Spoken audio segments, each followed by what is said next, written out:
dictating the wrap-up on the Butcher Benton package. I'm Lieutenant Dick Chasen. This hadn't been a routine case, and to find the answer, I've had to put a lot of little pieces together. It began on the day most cases can be called closed. It was the day before the butcher was to be executed. He was visited by his attorney, Paul Lowe, in the death house. It was at this first meeting the Butcher Benton case took its first switch. Well, that's it, Butcher. The evidence against you was so strong, the government turned down your appeal. You're a rotten liar, Lowe. You started wrong, and now you're still trying to throw me curves. Look, I don't blame you for being edgy, but get this straight. I didn't double-cross you. I never worked harder for a client. You mean you never worked harder for a client to get him sentenced? You're a fool, Butcher. If you hadn't tried to double-cross Squeamy Ellis and Joe Marcelli, they wouldn't have turned state's evidence against you. But you had to get greedy. You wanted to keep the whole $600,000 for yourself. Well, the boys got sore, and I don't blame them. It was all your idea. You planned the whole job. You hired us. When you found out I'd staged the money, you decided it was time for me to die.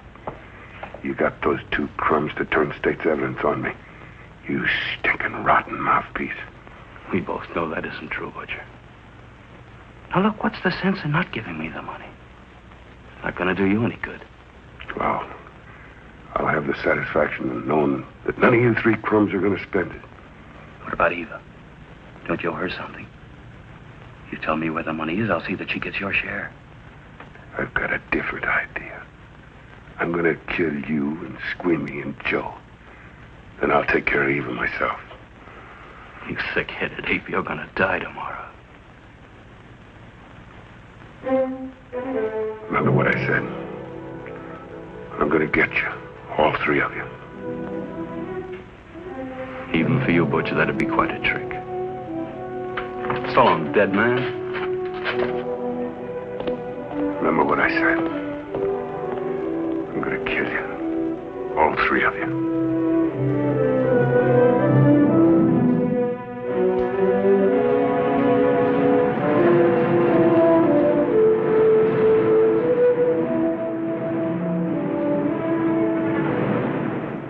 Back in Los Angeles, two men sat in a bar room listening to a newscaster tell his headline story.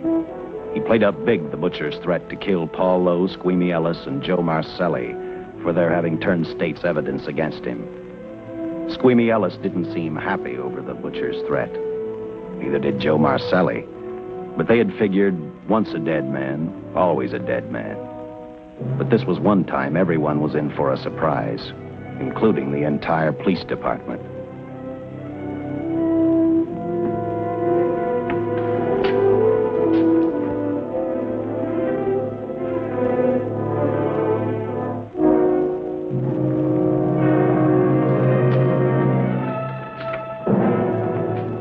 Seen the headlines, Captain? Teletype just came in from San Francisco. Butcher's execution is set for 5 o'clock this afternoon. And like the newspapers say, he still refuses to talk about that stolen money. Well, I still have hopes of coming up with something. That's what I dropped by for, Dick. With Butcher's execution, the department's marking it case closed. That means you'll be reassigned. I spent a whole year trying to break this case. As far as I'm concerned, Butcher's death is just the beginning. Of course, I can't prove it, but I think that Paul Lowe was the top man. And even though I have to keep working on it while off duty, I'm going to get Lowe, Squeamy Ellis, and Joe Marcelli. Okay, Lieutenant. Officially, I've taken you off of the case. Unofficially, I wish you luck. Do me a favor. Keep me posted. Will do. Thanks, John. I headed for Eva Martin. She worked in a local burlesque house. I'm a cop, and my job is to ask questions and get answers. So I decided I might as well start again with her.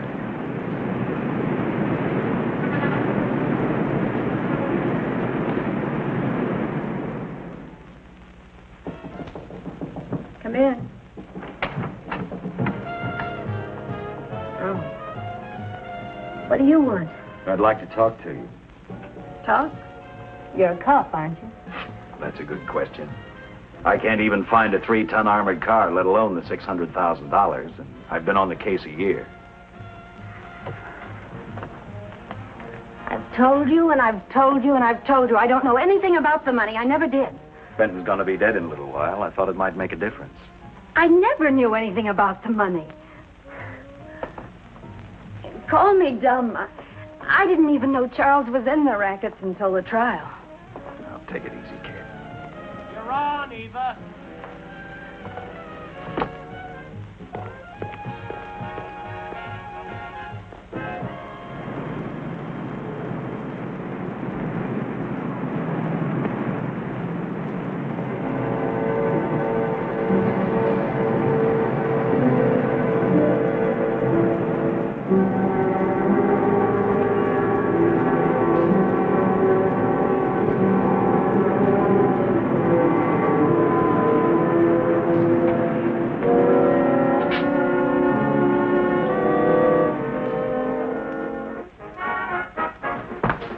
Honey, here's your wrap.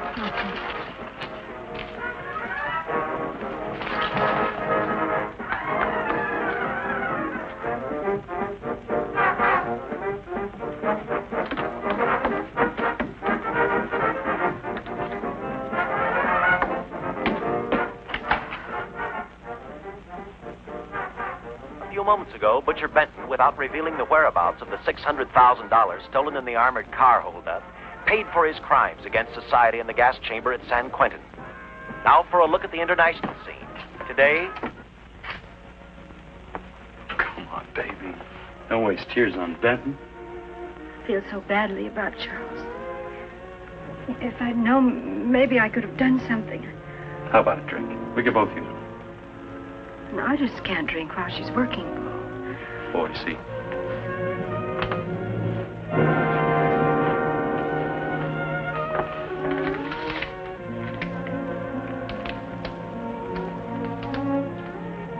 What's that? Well, now what's the matter? The message from Charles. He told me to open it if he died. Finale, Eva. All right. How about a steak after the show? No, thanks. Not tonight, Paul.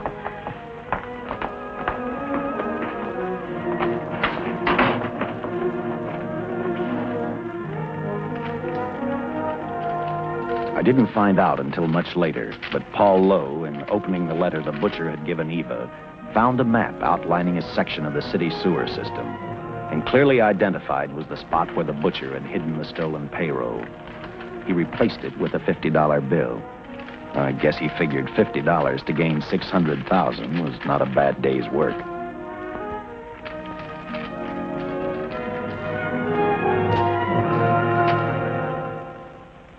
A few hundred miles away in San Francisco, the case took another switch, which turned the next 72 hours into one long, hideous nightmare.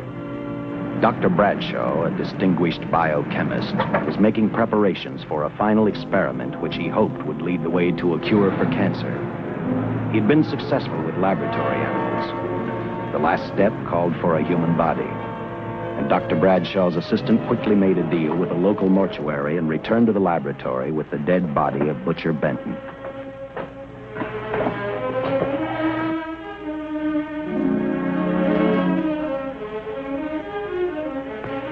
You made good time. Well, I didn't waste any. Any trouble? No, I just handed the money over and moved the body into your station wagon. That was that. Good. Get a syringe.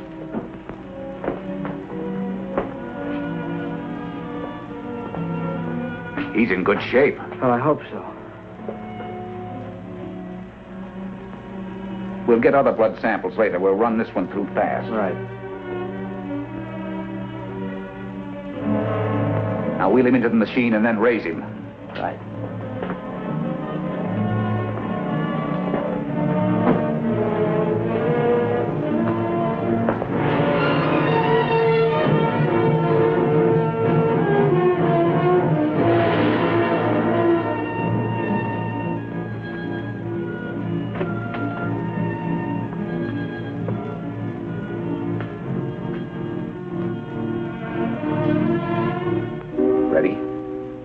You mean you're going to give him 287,000 volts? Yes, yes. I'll get the fluoroscope set. We'll check with that before we start dissecting. Turn off the lights.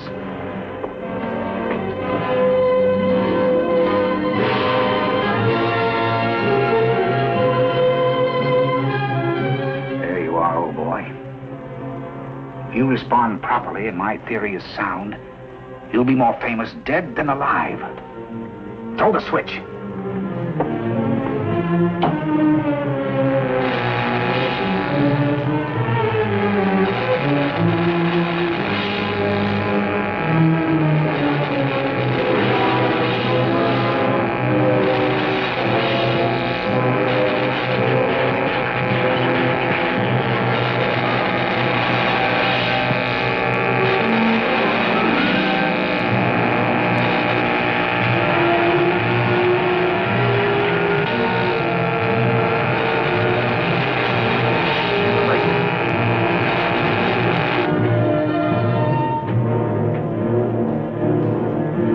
I thought I saw a pulsation of the heart.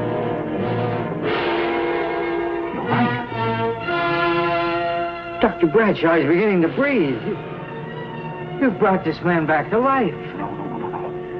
The heart muscle has simply responded to a terrific electrical shock, that's all.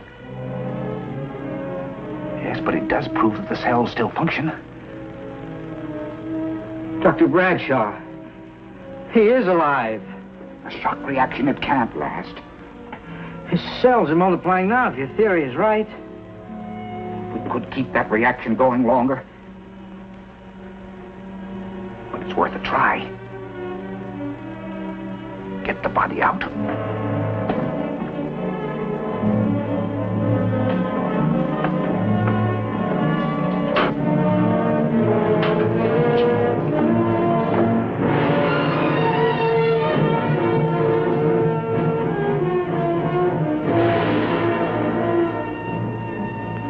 Get some adrenaline from the supply room. Some amyl nitrite, too. Hurry, hurry.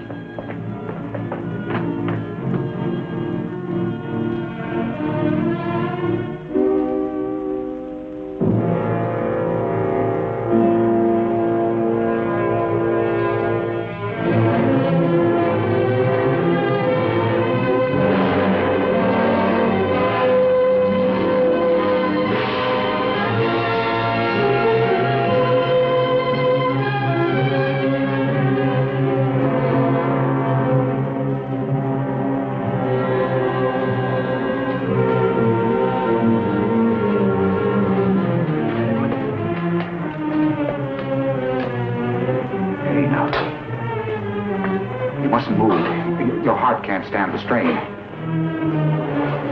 Now you must lie still. Please, please. Easy now. Easy. Easy. You must lie. Easy, please.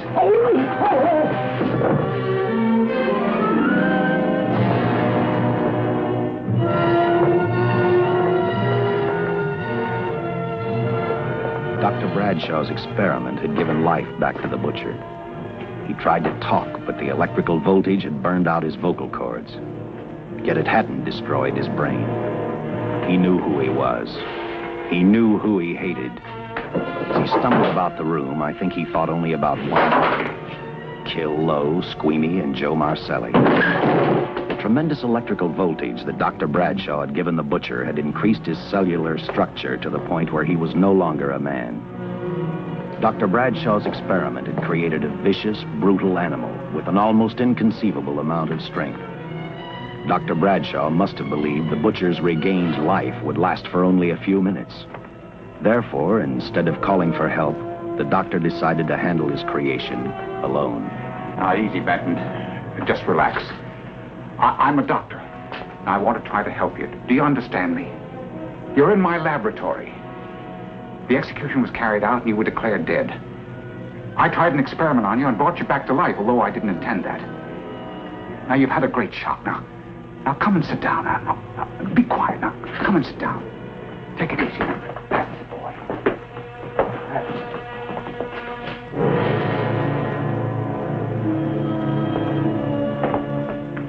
Careful. His reactions are violent.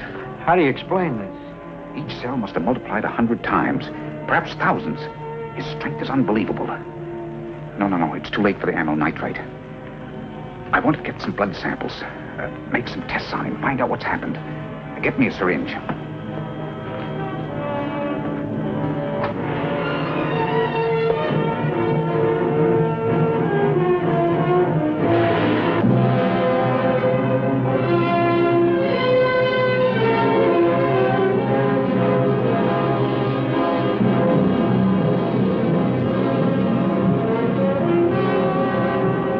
Why won't the needle penetrate the skin?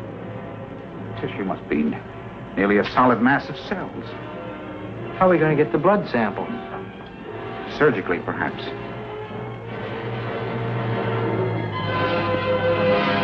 Now, Edith, take it easy. You can't leave here now. I'm responsible for your being alive.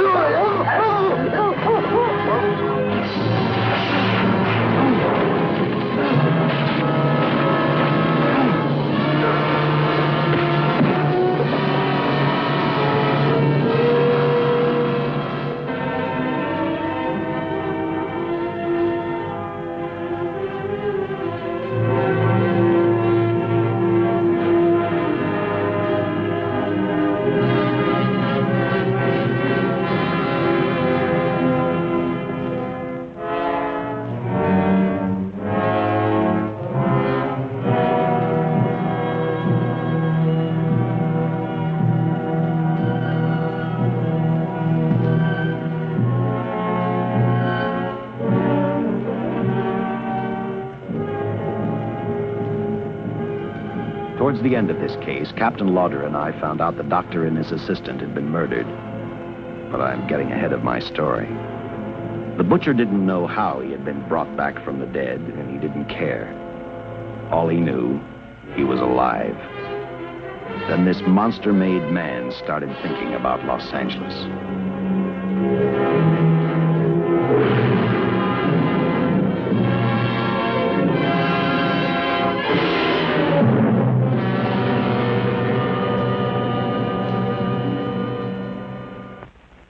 On that very in Los Angeles, I decided to stop playing detective for a little while. I went to the burlesque house to ask Eva to have dinner with me. After all, the butcher was dead, and if I got lucky, sooner or later, I figured Paul Lowe would lead me to the stolen payroll.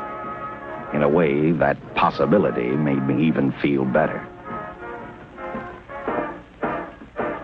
It's not fair to watch the show from backstage. Next time, I'll pay admission. I take it by that remark you like my routine. Yeah, you're pretty good. What I can't figure out, though, is why you stay in a place like this. It shouldn't be hard for someone like you to get a job in a class spot. If you weren't a detective, I'd be willing to bet with a line like that your next remark would be, how about dinner? Well, not exactly dinner, but a hamburger might be a good idea. If you're asking in an official capacity, I can't say no. I'm off duty. For the past 6 months, all I've ever called you is Lieutenant Chasen. Do you have a first name? Dick.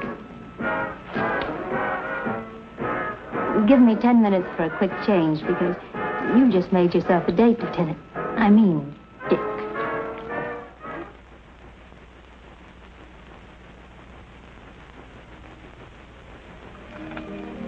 You know something, Dick?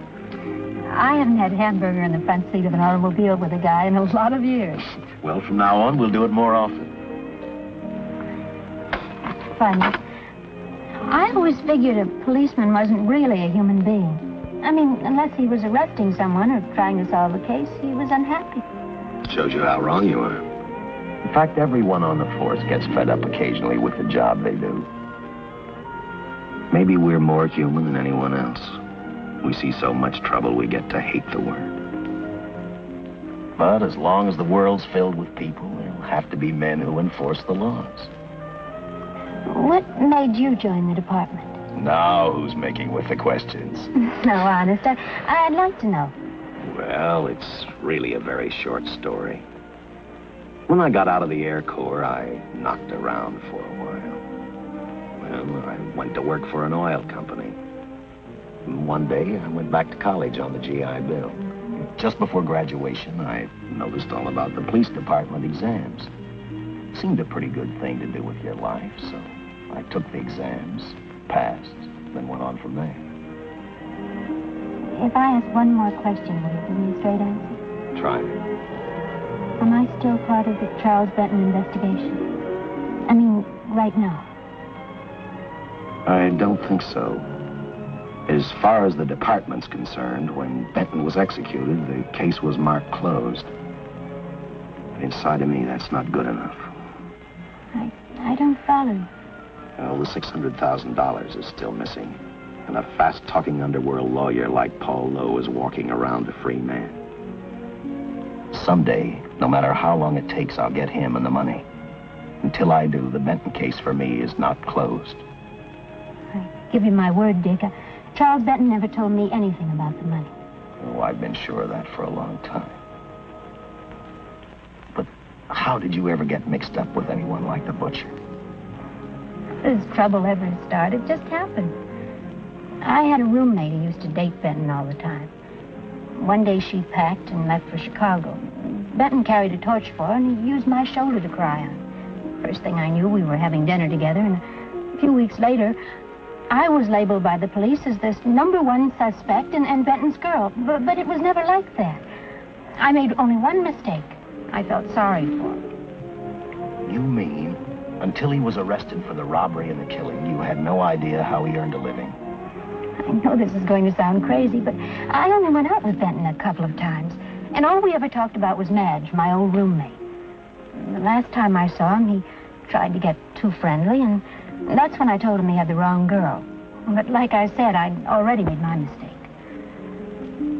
What about the burlesque house? How do you two fit together? You sound like a lot of other people. I left a small town a couple of years ago because I won a beauty contest, and the first prize was a screen test. Da, da, da, da, da. After which, nothing happened? That's right. Only, it was pretty rough. And then one day I read an ad about girls wanted for a burlesque show. I auditioned and I got the job. You know something? It's like any other job. If you're looking for trouble, you can find it even in a schoolroom. Well, when the screen test didn't work out, though, why didn't you go on home? Well, first you have to have a home to go back to. My folks are dead, so Los Angeles was as good as any place else. I don't know about you, but I do 8 shows a day, and at this hour I'm bushed. I know what you mean. Mind if I drive you home? No.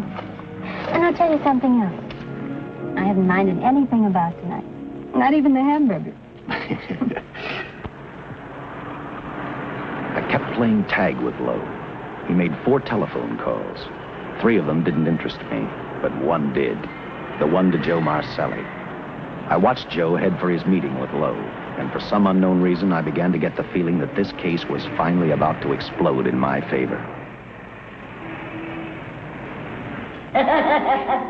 You see what I mean?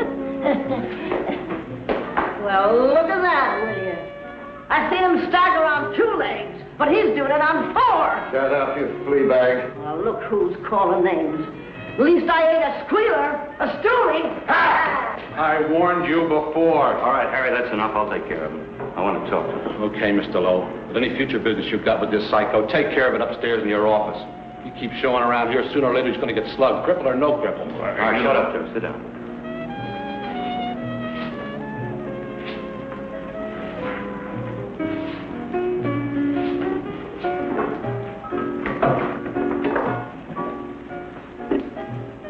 I need a shot. Bad. You'll get one after I talk to you. You sober enough to understand? Yeah, I run out of dough. No wonder. Look at you. You used to be the best torch man in town. Now, I don't think you could crack a safe if you knew the combination. No jobs. Nobody wants me since I turned states on Benton. That's your doing. You told me. All right, quit crying. I got a job for you. If you can stay off that stuff long enough. You know I can if I got a job. How much? What is it? It's $2 grand in it for you. Where? Right near where he pulled the job. Interested? $2 grand ain't much out of 600,000. There'll be other expenses. Besides, that money's plenty of. Now, you want it or do I get another boy? I'll do it. How soon do you want me to go to work? Set it up for tomorrow night. call me before noon, I'm going to the races. 1. And that's all, the job's over.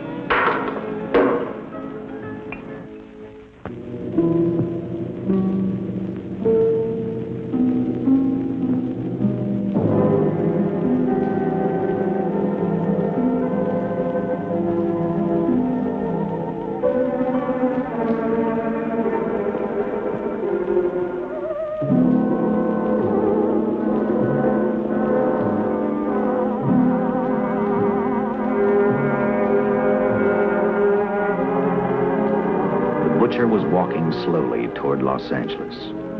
He'd traveled through wooded hills to prevent being seen by anyone. Finally, he came to a quiet road. He stopped to get his bearings. And then he saw her, and he saw something else. An automobile. For the butcher, that rang a bell. With a car, he knew by the next afternoon he'd be in Los Angeles in plenty of time to catch up with the 3 men who had double-crossed him.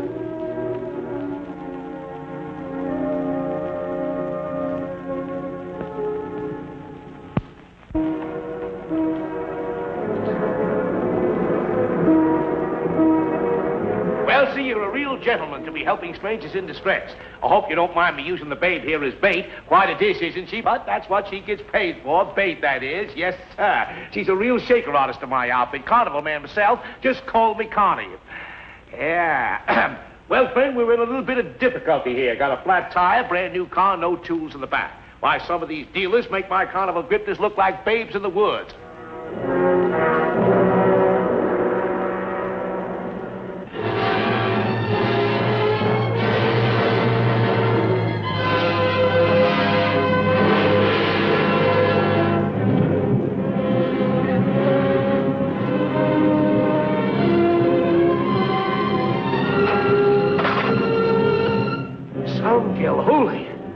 Say, who you with, friend? Let it down. Let it down. No matter who you with, friend, believe me, I can do better for both of us. I'll make a fortune for the both of us. Oh.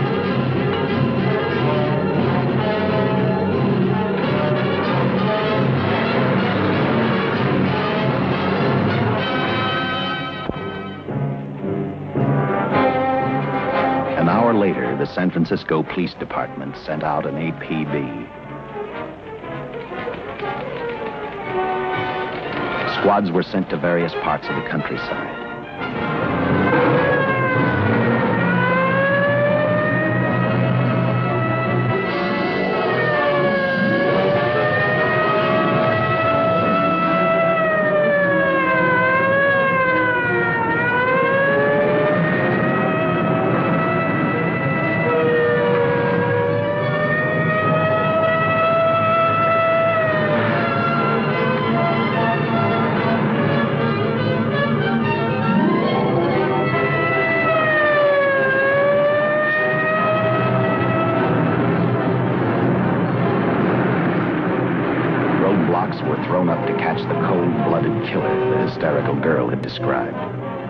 Each squad kept reporting back to Central Headquarters, and each of their stories was the same.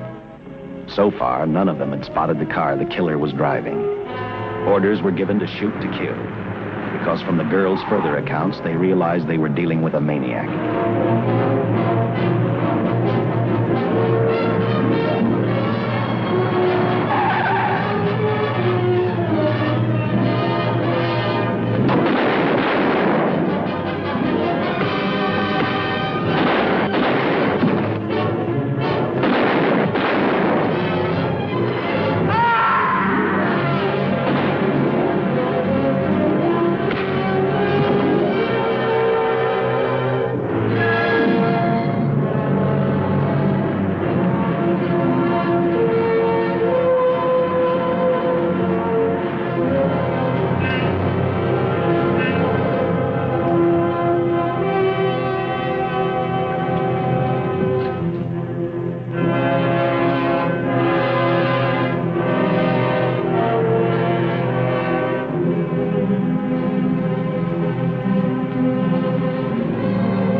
I trust that this information will answer all of your questions. If I can be of any further service, let me know. Sincerely, J.I. Louder, Captain Police, L.A. Here's another all points from CHP, Captain.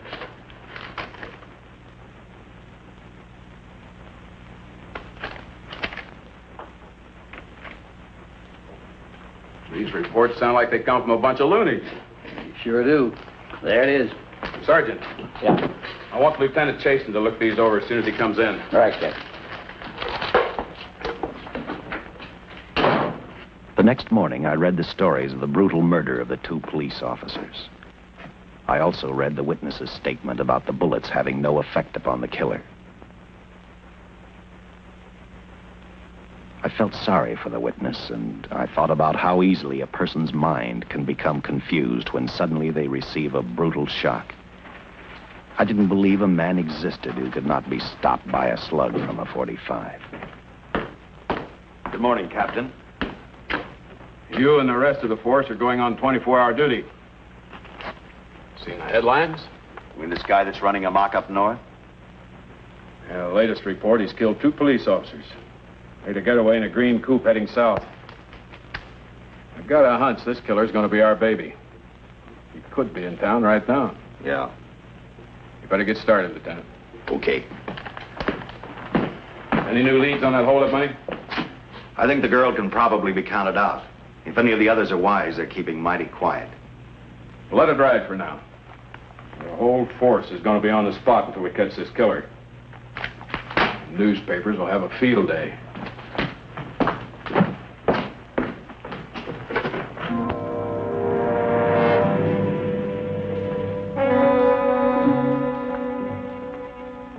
We were wrong about 2 things. The killer was already in our city, and we didn't know he was Butcher Benton. He headed straight for Eva Martin. He went to her dressing room to get back the map he had left in the envelope with her. He wanted first to check his money, then catch up with Lowe and the others.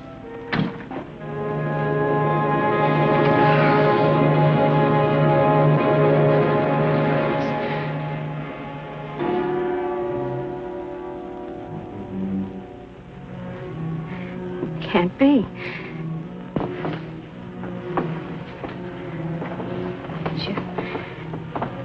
You do look like him. Only different somehow.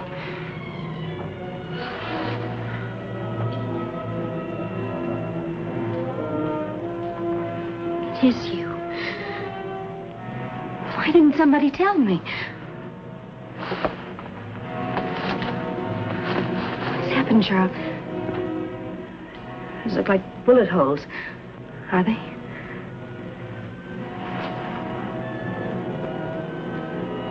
There isn't even a mark.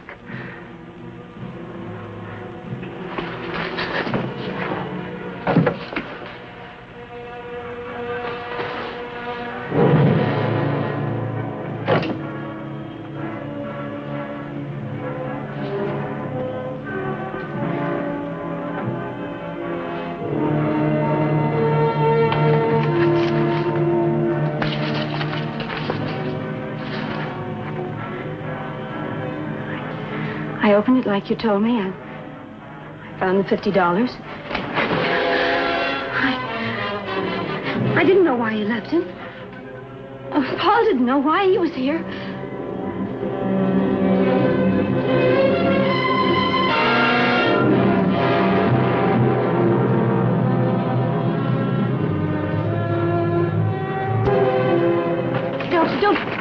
Don't play crazy.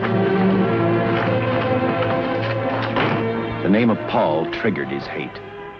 He left her dressing room and started for Squeamy Ellis and Joe Marcelli's place. Because he knew, with them out of the way, Paul Lowe couldn't open the strongbox where the money was hidden. He thought of Squeamy and Joe first. He was saving Paul Lowe for last.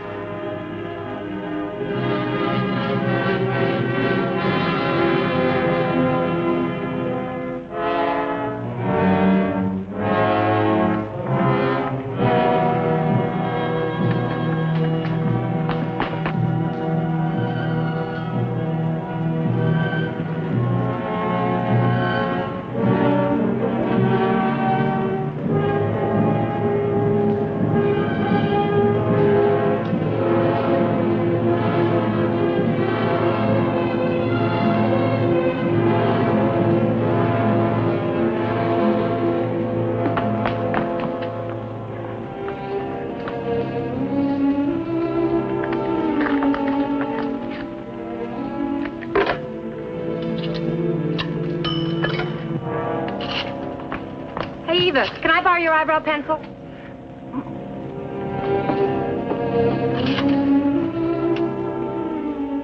Operator, get me police headquarters. Lieutenant Chasen, please. When do you expect him? Well, tell him Charles Benton is alive, and even bullets can't stop him. I'm not crazy. Just say a friend of Charles. He'll know.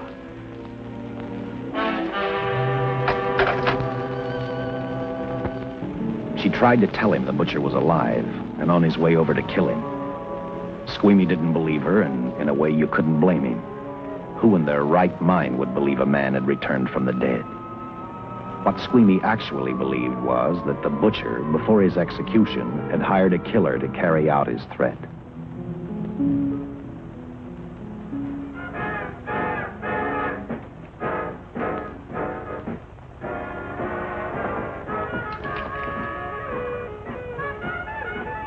You sick?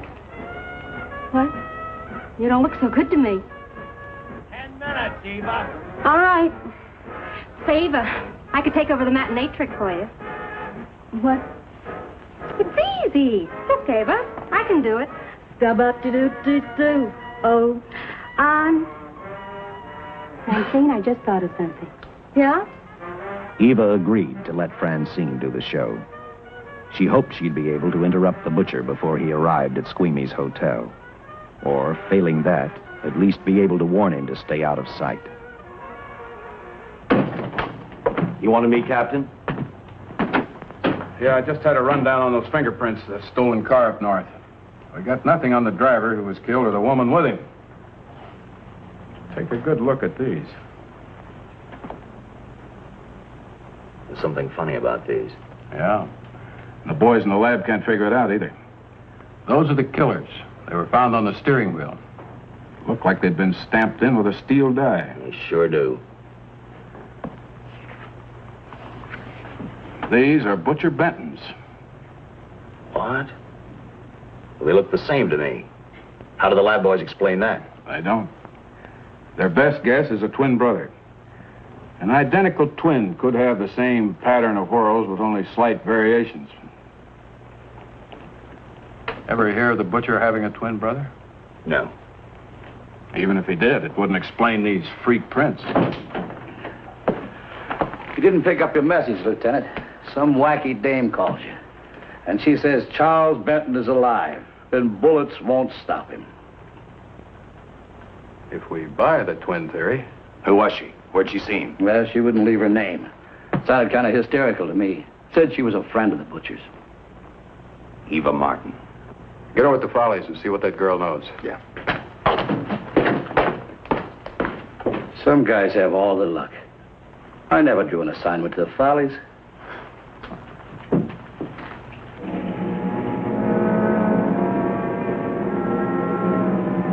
Meanwhile, the butcher headed for Squeamy's hotel. He didn't seem to be in any particular hurry. Actually, he seemed like any normal person, on his way to work or on his way home.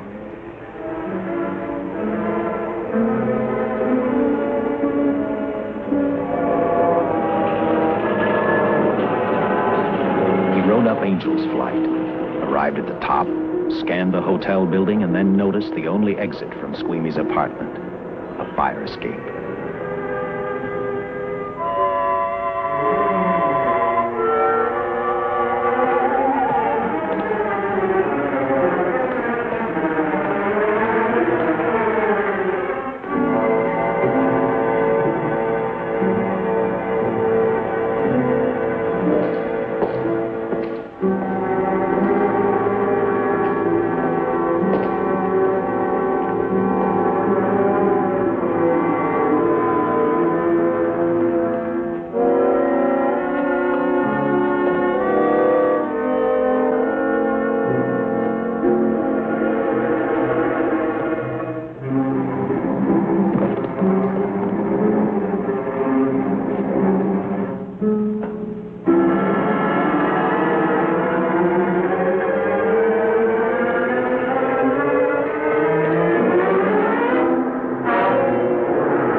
butcher was figuring his next step. And as he looked at the dead cop, he thought about Paul Lowe, the next man on his list. Seen Joe Marcelli? Not since last night when I told him I didn't want him around here no more. Give me a shot.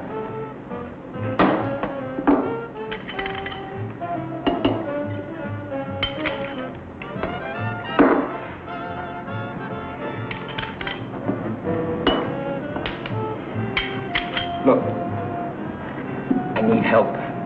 Just found out that Benton's hired a killer to get me. He's after Joe, too.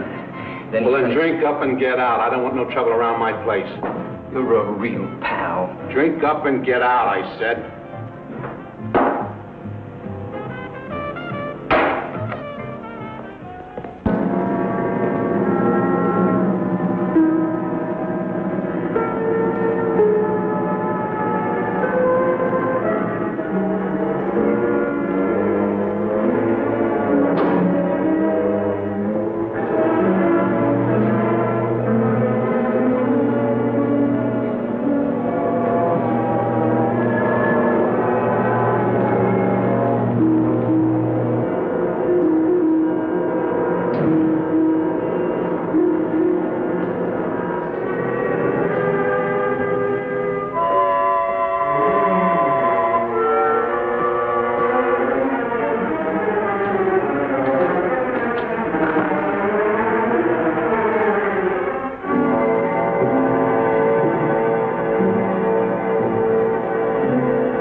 Operator, get me the police! Police! Yes!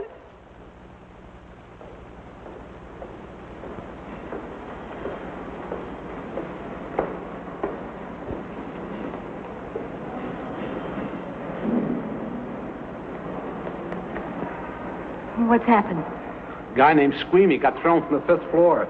He's deader than a mackerel. Customer of mine. You mean Squeamy Ellis? Yeah, that's it. Just Squeamy. No one else was killed. Ain't one enough?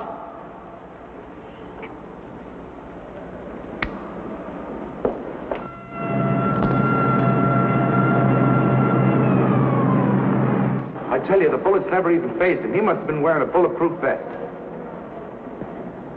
God help us when the papers get a hold of this. Keep an officer on duty here till you hear from me. We'll get a stakeout on Joe Marcelli. I'd like to talk to Joe. Lauder, I'm going to call San Quentin. Suppose Benton is alive. Every available man's been put on the case now. Yes, sir. All right. All right. Anything new? Report on Dr. Bradshaw, owner of the station wagon. The San Francisco police located his laboratory in the basement of an electrical power receiving station. Bradshaw, what's he know? He's dead. And another man, too, his assistant. The lab is a shambles. But now we're getting some action from San Francisco. Benton's body never arrived at the mortuary where it was supposed to go. An attendant there finally broke down, admitted he picked up some quick cash by handing the body over to a man he was unable to identify. The man was driving a station wagon. Blasted man, the chief's on my neck, and the commissioners are on his, and the mayor's on theirs. Now, am I supposed to tell them that our killer is a dead man? They found a notebook in Bradshaw's lab. It ties his experiments in with a Professor Dwiggins at Caltech. I hope to hear from Dwiggins soon. Captain, report from the valley on a hysterical woman. Reports the presence of the killer. There's the location. Let's go.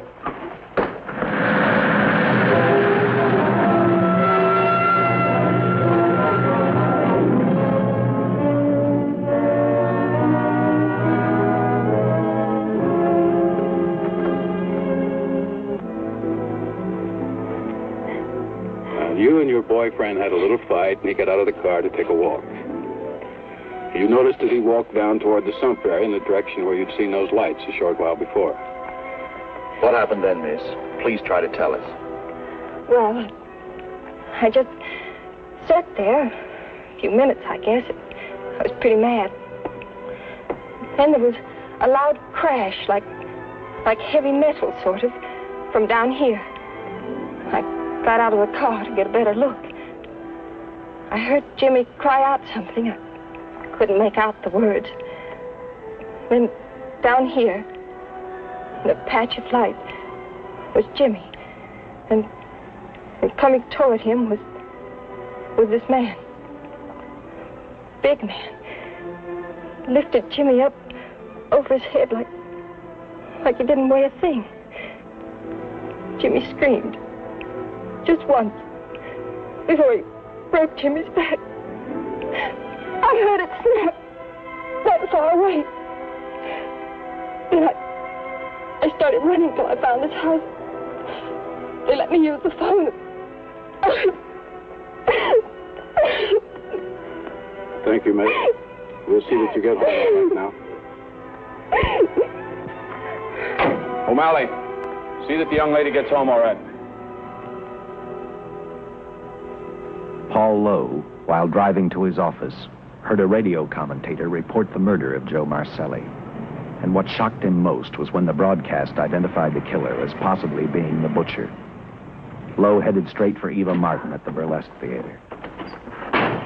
Oh, you gave me a start, Mr. Lowe. What are you doing here? Where's Eva? Oh, I'm taking her place. I'm going to wear her costume. What's it to you? I asked you, where's Eva? Hey, don't get physical. And watch your tone of voice, Buster. I told you. Little Eva isn't here. I could see that for myself. Where is she? She's at police headquarters. That's where she is. Yes, sir. No, sir. Captain Lauder's still with the mayor. The killer dropped out of sight. He was last seen in the Hollywood area. Yes, sir. We know he's dangerous. Every angle's being covered. Yes, sir. I'll tell him.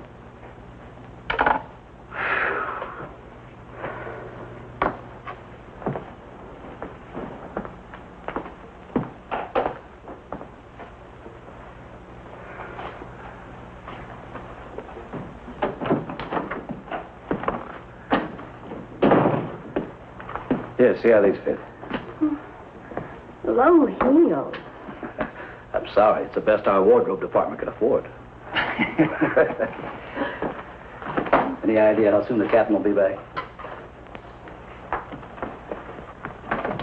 Now, look, I'm going to see the captain if I have to wait here all night. Oh. Oh, Charles killed Squeamy and Joe. Joe, too?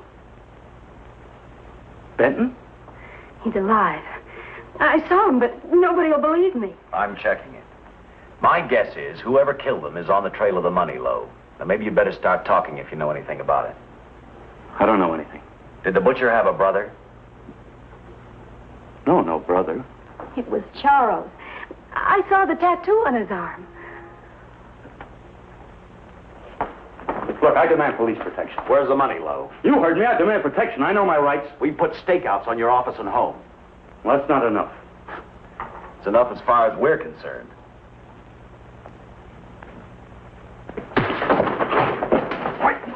How you gonna book me, Sergeant? Then throw away the key.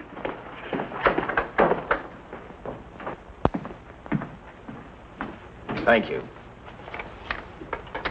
Come up with anything yet, Dick? Oh, we've checked every hotel, motel, and rooming house in town. We've run a cross-check on every hangout Butcher ever used. Net results, blank. This is incredible.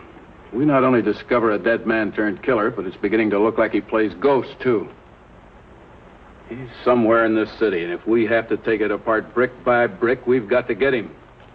I may be way off, but I think Paul Lowe could tell us a lot. Maybe. But it's a cinch he's not going to. Suppose he had no alternative. You better grab some coffee. Your mind's beginning to play tricks on you. No, now, wait a minute.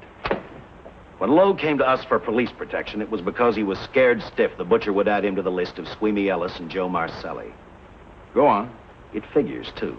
When he slugged the sergeant, he knew we'd book him right away. Oh, this Lowe's a pretty cute character. But we can play the same game. You mean we'll threaten to release him? Well, not exactly. You tell him you realize that he was excited, that throwing the punch was accidental. Tell him we're not going to make a charge, that he's completely released. Lieutenant, you know we can't do that. Lowell made his first mistake when he hit the sergeant, and that'll get him a year. As far as the department's concerned, at least it's a small victory. If my hunch is right, Lowe won't want to be on the streets with the Butcher looking for him. And he may talk, and talk a lot. Enough maybe for us to get rid of him permanently. Even lead us to the Butcher. If he's frightened enough, that might work. But if it doesn't... No, Dick, I'm not going to release him. I want him out of my way so bad I can taste it, but not bad enough to be responsible for getting him killed. The good thing about that, Captain, is the fact we know it, but Lowe doesn't. Let's give it a try. All right, Lowe. Come on out. I think you'll find everything in there. You're free to go, Mr. Lowell. Wait a minute. Who do you think you're kidding? You arrested me for assaulting an officer. Court, I'll plead guilty. With luck, I might get off with 6 months. For a lawyer, you're forgetting a very important point. If no charge is made, there's no trial.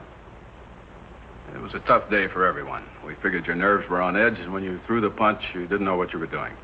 I've squared everything with the sergeant. It's all over, all forgotten. Yeah? Why'd you bring a stenographer? Simply because I wanted a record of our conversation at the time of your release. Okay, Lowe, let's go. Oh, wait a minute. Once out on those streets and I'm a dead man. If you let me go, you'll be responsible for murder. Oh, come off it, Lowe. You're imagining things. You know the Butcher threatened to kill me. If you set me free, he'll do it. Well, that's just a risk we'll have to take. But the way I look at it, Mr. Lowe, you'll be okay. Look, Captain, I'll make a deal with you. You keep me here, and I'll tell you how to recover the money. Maybe even catch the Butcher. No deals, Lowell. You'd probably tell us anything just to stall for time. Come on, let's get out of here. Now, wait a minute. All right. I'll tell you the truth. Start taking this down. I, Paul Lowe, hired Butcher Benton, Squeamy Ellis, and Joe Marcelli to pull off the armored car holdup. And then Lowe continued with his confession. He told us about finding the map. He showed us the exact location of where the Butcher had hidden the stolen payroll. And he gave us a most important answer. The explanation as to how the Butcher was able to elude detection. His means of escape was the sewer system beneath our city.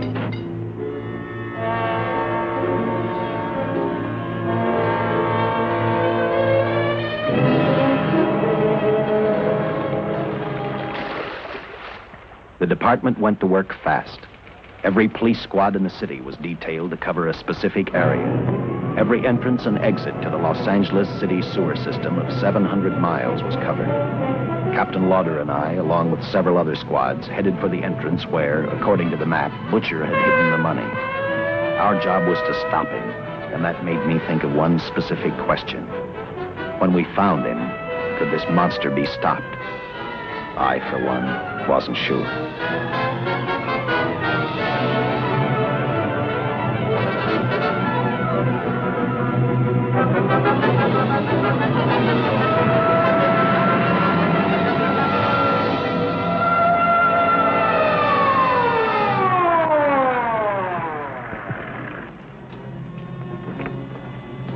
Everything all set, Lieutenant?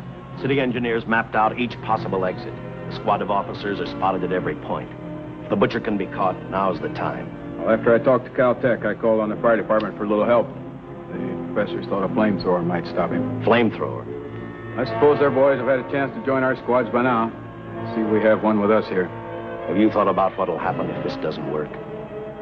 No. I've been praying too hard that it will work.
This is where we split up. I'll go straight ahead.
This map's right. We're off our course. We'll have to backtrack.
And the tremendous shock of electricity that brought the butcher back to life destroyed him. The $600,000 stolen in the armored truck robbery has been recovered. Case closed. Well, here are the scientist's comments for your records. I had to fill in a few spots with my own guesses, but I guess that's about the size of it. Did you get any sleep? Oh, some. Not much. How's the girl today? Well, I called the hospital about an hour ago. She'd gone. Gone? Where? She told them she was a working girl and that she'd been away from the job too long already. Quite a girl. Yeah. Say, how about that time off I've got coming? 48 hours, beginning right now. Get some rest, Dick.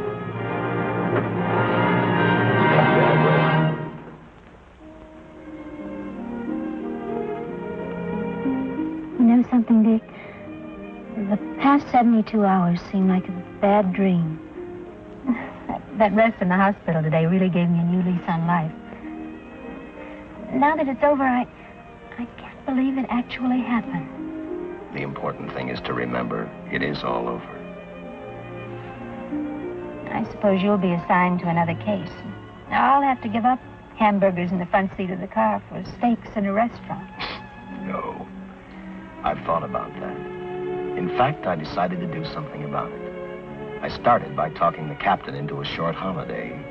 And just about an hour ago, I got you fired. What? What did you do that for? I figured that being my wife would take up all of your time. Even if I wanted to say no, I couldn't. You're not supposed to say no to a detective. I figured that, too.